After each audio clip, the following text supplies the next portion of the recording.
Today I show you the Bearpaw Target Stand Professional. Now let's see what we have here. Let's open the bag. These are most probably for the target. This is surely one upper part. Nuts and bolts and screws and straps. And I hope, yes, there it is. Manual of how to build a target stand. This is what you get, quite a lot. But I think you don't need to be a professor to assemble it. So what you will need is a screwdriver. Of course I'm lazy, I will take an accu drill, and I don't have the proper tool, so I will take these pliers here. Now we open our wood boards. Let's see what we have there. So that's why maybe you need a knife. 4 pieces. They look the same. This is a different one and this is a small one. So this will be the legs, the front legs. This most probably will be then the rear leg. This will be the part here in between. This will be the target stand like so. And we need this spacer here between, and when you look closely you see here 2 small holes, at least on the outside, so you have an idea. Take the long screws, and there is already a hole, so we simply... And on this side, you see there is the hole already. And you simply make sure that this piece is nice aligned. We have this plate here with holes, and looks quite like it would fit these holes. So see, I'm not an instruction reader.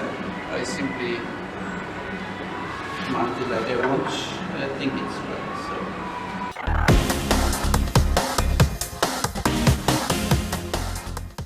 Side.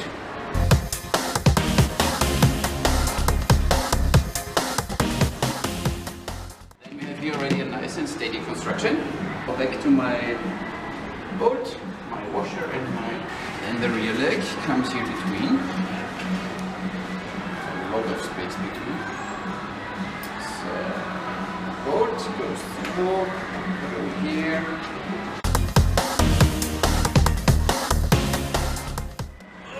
Maybe you need a hammer for that. Whatever you have in your hands. So look at this. Looks already quite fancy and big. So a washer and a nut.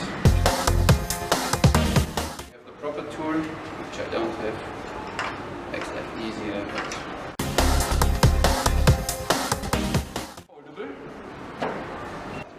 Now the 2 legs, or the, how do you call these ones, for the target, and this depends now which target you use. So if you have a 1 meter by 1 meter target, then of course you could mount these down there.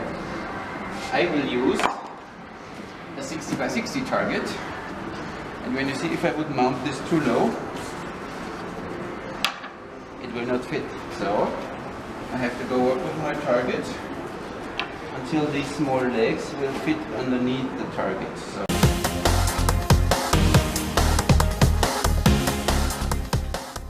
one here, and I make quickly, I don't know where to screw.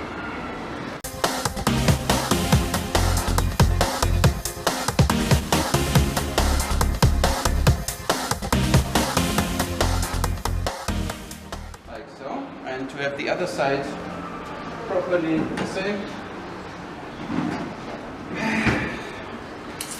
We better measure it. Let me show you its features. My target, 88 centimeters. So, but this is individual, depends on the size of the target you will use. So, 88. There's 88.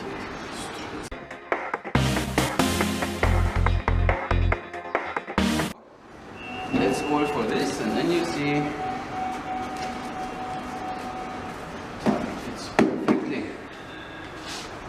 good to me. Yes. To mount this piece of strap between this one and the rear leg, that you always have the same distance, and here it depends in which angle you want to have your target. Don't want to have it too close because otherwise it could skip forward, so, and not too far back. I don't know, there is no rule, there's only improvisation. This one, roughly in the middle, I punched a new hole through, and now I simply mount this strap on top.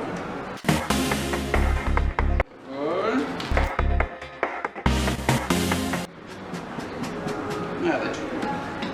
And to provide any problems back there, so first we check again if the distance is okay.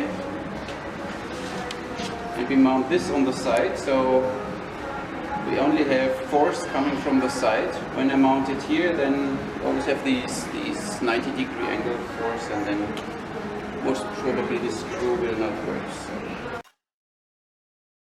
Of course, if you want, you can go to the hardware store and buy a small chain and create here a nice thingy with a chain. Maybe this is a more durable version.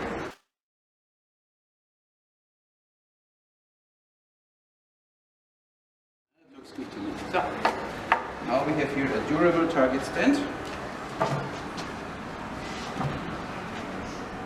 Nice. Target here on. I suggest personally, out of my experience, when you live in an area where it's a bit windy, that you put here a small nail in it with a strap, and you secure the strap up there on the head of the target stand so the wind will not blow your target. But the angle is quite good, it looks properly, so let's check it quickly if it works. Finally, we can shoot some arrows. So let's see if this target stand is steady. Oh yes, there is no movement. Looks good. So, shooting arrows in it is not a big deal. Of course, when you pull the arrows out, depending on your target, you want to hold your target. Pull it out. Even this, quite sturdy. I'm happy with how it turned out. You only have to care of this strap. This is the only trap I stepped into. The rest is quite good. When you finish, put your target down, grab your target, and you can walk home. Thank you very much for today. And to let you know, there is of course this basic version, the standard version of target stand from Bearpaw. This is this one here, as you see, the little brother. The principle is nearly the same. You have these two legs. You mount this part in between. You have here this triangle plate instead of this part here. What you don't have is the screw on top. You simply have this leg here loose at the end here. And you have of course your strap solution again. So you come, put it out of your car, on the floor, put the rear leg up there, back there. You mount of course these two legs in the height you want it. Put your target in. Whatever size you need. When you have bigger targets, of course you mount these ones lower, so you can even bring 1 meter targets on it, or no problem. And you see this target is same durable, same steady. There's no movement at all. You see? Problem even pulling out the arrows, so it's a really sturdy thing. I like it.